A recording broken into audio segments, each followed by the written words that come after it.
the last screens of Earth died out 80 years ago. The skies above our home turned orange with fire as the Zarkari burned every capital city, one by one.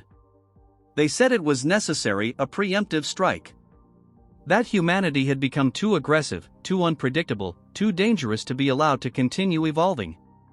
But they never gave us a chance to explain. Diplomats were executed. Our fleets destroyed in orbit. Billions died in the first 7 days. The survivors either surrendered or disappeared. To the rest of the galaxy, Earth was finished.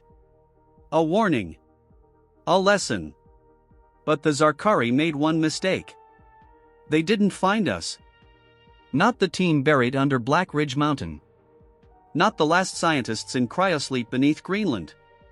Not the old deep bunkers of Alaska, abandoned since the Third Global War. We weren't soldiers anymore. We were ghosts. They called us the Quiet.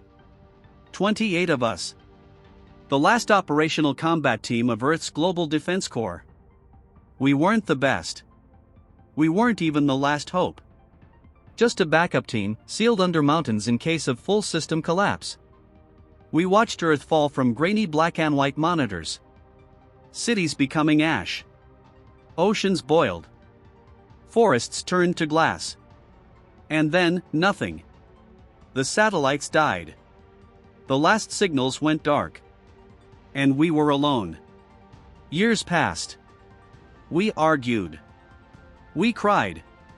Some wanted to emerge. Others to wait. Eventually, a choice was made. We wouldn't go to the surface. We wouldn't try to restart civilization. We would prepare.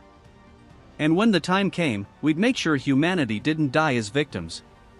The Zarkari didn't occupy Earth. They just raised it and left. Too much radiation. Too unstable. They believed no species could survive there for more than a few years. They didn't know what humans were made of. By year 20, our underground systems had stabilized. Hydroponics kept us fed. Old solar batteries, deep underground, gave us minimal power. But it wasn't life. It was survival. We trained in silence. Memorized their weaknesses. Studied every recovered broadcast and translated their language. We had no generals. No more nations. No orders from above. Just a purpose. When they return, we will make them regret ever coming. By year 40, we made contact. Not with aliens. With other ghosts. A small outpost under the Andes. A frozen lab under Siberia. A submarine base long thought sunk. Scattered. Scarred. But human. They too had waited. And they too wanted vengeance. We began to rebuild. No cities. No broadcasts. Nothing that would give us away. But we built weapons in the dark. Quiet drones. EMP mines.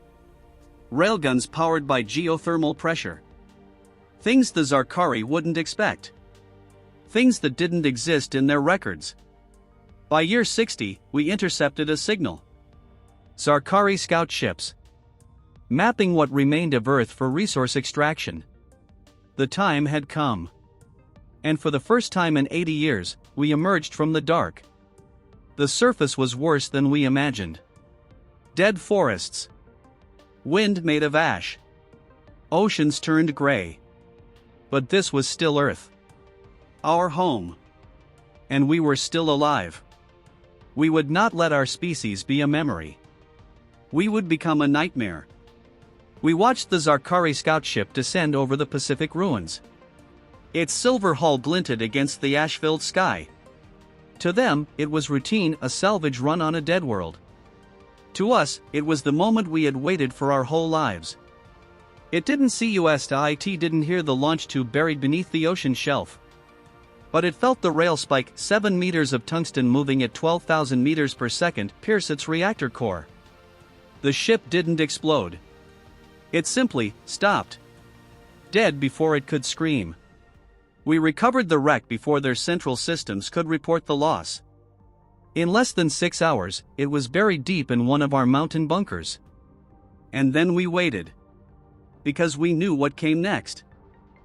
They sent a second scout. We let that one go. Let it scan. Let it return. Let it whisper to the Zarkari, "There's something alive down there." 2 weeks later, the real ships came. A full Zarkari tactical fleet, 10 assault frigates, 3 dropships, 1 cruiser. Not an invasion. Not yet. Just extermination. They didn't find resistance. Not at first. Our stealth was flawless. Our signals masked. Their ships hovered, scanning. And we let them get close. Then, Earth roared. EMP towers burst from long-dead mountains, frying their engines midair. Drones swarmed from underground hives, flying with no heat signature. Missiles launched from ocean trenches. One by one, their ships fell from the sky. They tried to land troops. Their first dropship touched down near the old Colorado crater. It never left. We turned the entire region into a kill zone. Craters became sniper nests. Collapsed buildings, ambush zones. The Zarkari never even saw us. But they died by the hundreds. Not because we were stronger. But because we knew our planet. And they didn't. By day 3, they were panicking. Their cruiser tried to break orbit and flee. That's when the orbital cannon we'd been hiding for 80 years finally powered up. A relic from Earth's final defense initiative. 1 shot left. 1 shot was all we needed. The sky split open with blue light. And the last Zarkari ship became falling fire. For the first time since the war, Earth was silent again. Not in defeat, but in victory. We sent no signal. We left no survivors. We wanted them to wonder. We wanted them to fear. And soon, they would come with everything. We were ready. 6 months passed. No further ships came. The galaxy was silent. But we knew what that meant. The Zarkari weren't hesitating. They were preparing. The attack, when it came, wasn't a strike, it was an extinction-level event. Over 200 warships. Planet crackers. Terraformers. Automated dreadnoughts with weapons we couldn't name. They weren't just trying to kill us this time. They wanted to erase us. Like we never existed. We didn't fight them head-on. We knew we'd lose. So we made Earth a graveyard they couldn't navigate. Every old war satellite reprogrammed. Every orbital station turned into a kamikaze mine. We used Earth's gravity, its weather, even its debris fields as weapons.